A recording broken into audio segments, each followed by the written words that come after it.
You finally made it through surgery. Your surgeon told you everything went great. You're home. The hardest part should be over. So why do you feel like you've been hit by a truck? Maybe you're sleeping 10 or 12 hours a night and still waking up exhausted. Maybe walking to the bathroom leaves you feeling like you need to sit down. Maybe your family is telling you, you just need to get moving, while you're wondering why you can barely keep your eyes open. You found yourself thinking, I've barely done anything today. Why do I feel so wiped out? You're not alone. In fact, it's one of the most common questions I hear from my patients after surgery. The important thing is to understand that there usually isn't just one reason that you're so exhausted. Recovery fatigue is more like stacking bricks. One brick by itself might not feel like much, but when pain, medication, dehydration, poor nutrition, interrupted sleep, and healing itself all start stacking on top of one another, even simple tasks can seem overwhelming. So let's peel those layers back one at a time. The first reason actually starts before you even leave the operating room. Pain. Most patients think that once their pain is under control, their energy should come back too. It seems logical. It doesn't hurt very much anymore. So why do you still feel so wiped out? The truth is that pain is exhausting. Pain isn't just something that you feel. It's something that your entire body responds to. When you're in pain, your nervous system stays switched on. Your body releases stress hormones. Your heart has to work a little bit harder. Your muscles stay tense. You don't sleep as deeply. Even if you aren't consciously thinking about your pain every second, your body doesn't forget. It's continuously processing those pain signals while also trying to repair the damage from surgery. That's a tremendous amount of work happening behind the scenes. Now, thankfully, we have medications that can help control that pain. But those medications can create a whole new set of challenges. Many prescription pain medications can make you feel sleepy. They can slow your thinking. They commonly cause nausea. And they slow down your intestines, which is part of the reason constipation is so common after surgery.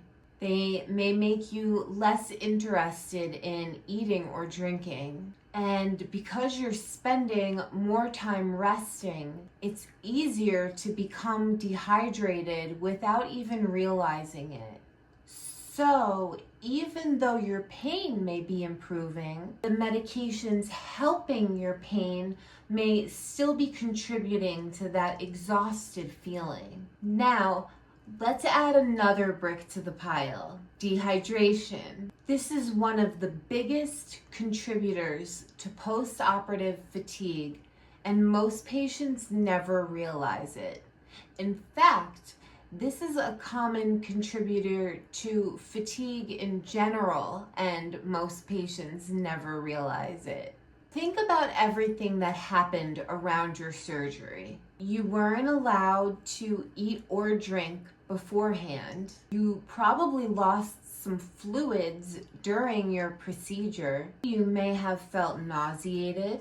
Maybe water just doesn't sound appealing. Maybe getting up to refill your water bottle seems like more effort than it's worth. Before you know it, you're running on less fluid than your body absolutely needs. I always explain dehydration like trying to run your car with little to no oil in the engine. The engine might still run. It may even get you where you were going. But every moving part has to work harder than it would have. Your body works the same way. When you're dehydrated, your heart has to work harder to circulate blood. Your blood pressure can drop when you stand up. You may feel dizzy or lightheaded, or completely drained after doing something that normally wouldn't bother you. Dehydration can also mean that your kidneys have to work even harder in order to filter out medication remnants and toxins from your blood. The good news is this is something you can actually help. Take small sips throughout the day instead of trying to drink a large amount all at once. If you're a moderately active adult, then I recommend you get at least 1 ounce of water per pound of body weight per day. So for instance, I weigh 135 pounds. I would need 135 ounces of water in order to meet my minimum necessary amount. So that's a pretty easy formula to figure out. If your healthcare provider has not placed you on fluid restrictions, keep a water bottle nearby and make hydration an active part of your recovery. Don't wait until you feel thirsty, because by the time you feel thirsty, you're already behind. And even if you're staying well hydrated, your body still needs a few more things before it can rebuild what surgery damaged. It needs the raw materials to do the job. Think about building a house. You can't do it without the raw materials. Your body works the same way. After surgery, it's trying to repair skin, muscle, blood vessels, sometimes even bone. And to do that, it needs protein. It also needs calories. Healing is hard work. If your body isn't getting enough fuel, it has to decide where that limited amount of energy will go. And I can promise you, it isn't worried about whether or not you feel energetic enough to fold a load of laundry. It's focused on healing. The problem is that eating after surgery is often easier said than done. Pain medication can make you feel nauseated. Anesthesia can leave your stomach feeling unsettled for a day or two. And we talked earlier about what pain medication can do to your bowel motility.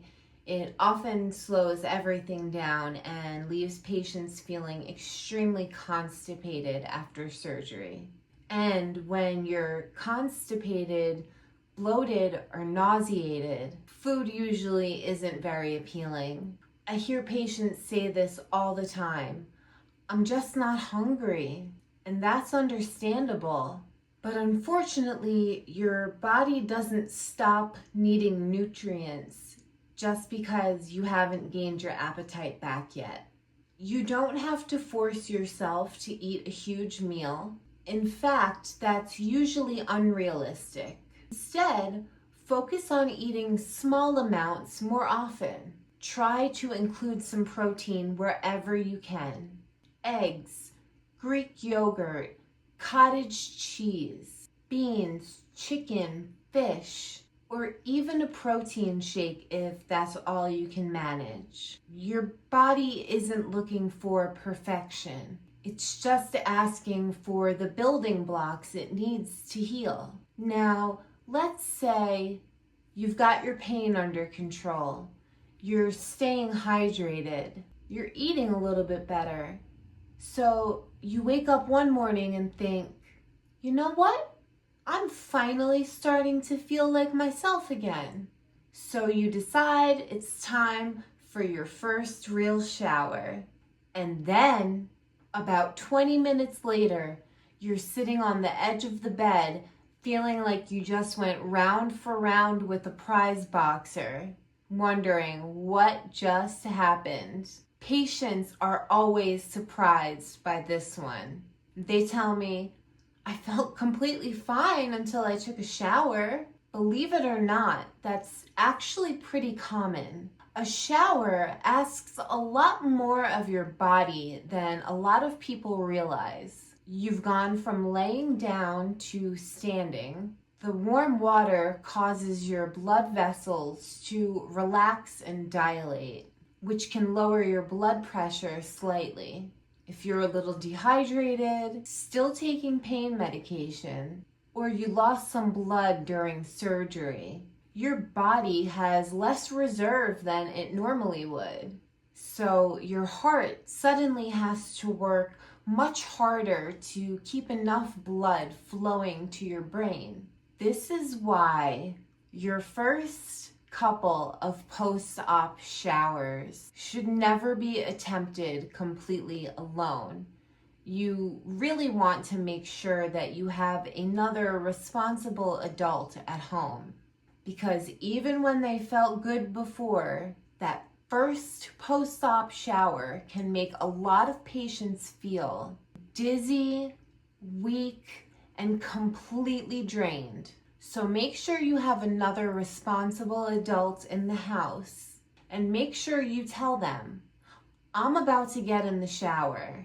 If you've been feeling dizzy when you change position, be careful to make sure you don't lock the bathroom door. Use a non-slip bath mat if you have one. If you have a shower chair, definitely use that. Take your time. Be careful not to turn the water up too hot. Sit down afterward if you need to. There's absolutely no prize for rushing through recovery. Now here's something else that catches a lot of patients off guard.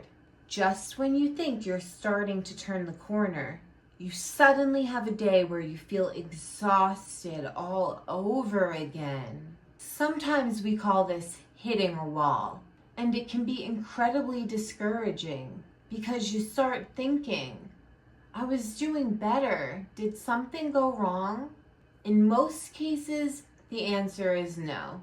Recovery is rarely a straight line. Some days you'll feel surprisingly good, and the next day, you may feel like you took 2 steps backwards. That doesn't automatically mean something is wrong. Healing has good days and tired days. Your sleep changes, your activity level changes. You're slowly asking more of your body every day.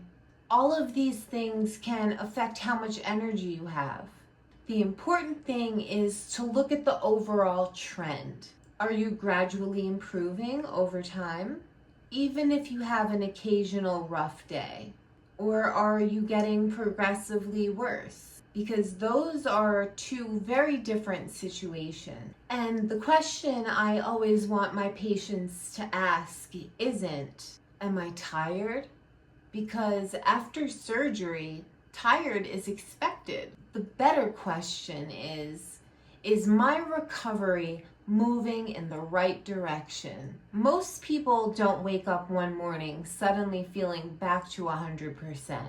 You'll have days where you think, finally getting my energy back. Then the next day, you need another afternoon nap. That can be completely normal. What I want you to pay attention to is the overall direction. Little by little, you're walking a little bit farther. You're eating a little bit better. You're sleeping a little bit better. Things aren't perfect, but just gradually improving. If you were starting to feel better, and then suddenly your exhaustion becomes dramatically worse, especially if it's happening with other new symptoms, that's worth a phone call to your healthcare provider. The same goes for a fever, especially if it's accompanied by chills, increasing redness around your incision, worsening pain, or thick, foul-smelling drainage from your incision site. Those can all be signs that your body is dealing with an infection instead of normal healing. Other reasons to seek medical attention right away are sudden chest pain or shortness of breath, or significant pain and swelling in just one leg. Those symptoms are not a normal part of recovery and should never wait. The important thing is not to diagnose yourself and not to ignore symptoms that don't seem right. So if you're sitting on your couch watching this today, wondering why you're so exhausted after surgery, I hope at least one thing is clear. You're probably not dealing with just one cause. Recovery fatigue is usually the result of many things happening at the same time. Your body is healing, you're recovering from anesthesia and pain medication, pain is demanding energy, you may be a little dehydrated, your appetite may not be back yet, your sleep is probably disrupted. Individually, none of those things may seem overwhelming, but together they can make simply getting through the day seem like overwhelming work. The good news is that this doesn't last forever. As your pain improves, as you're able to drink more, eat better, move a little bit more each day, and your body finishes its incredible work of healing, your energy gradually comes back. So be patient with yourself. Accept help when offered. Listen to your body and don't ever compare your recovery to somebody else's. Everyone heals at a different pace. If you found this video helpful, let me know in the comments how many days or weeks out from surgery you are and what procedure you had. Reading other people's experiences can be incredibly reassuring, and you may help someone else realize that they're not alone. And if you know someone who's getting ready for surgery, click the link below and grab my free hospital packing checklist. And hopefully you can feel a little more informed and prepared for your procedure. I'm the nurse next door, and thank you for spending this time with me today. I'll see you in the next one.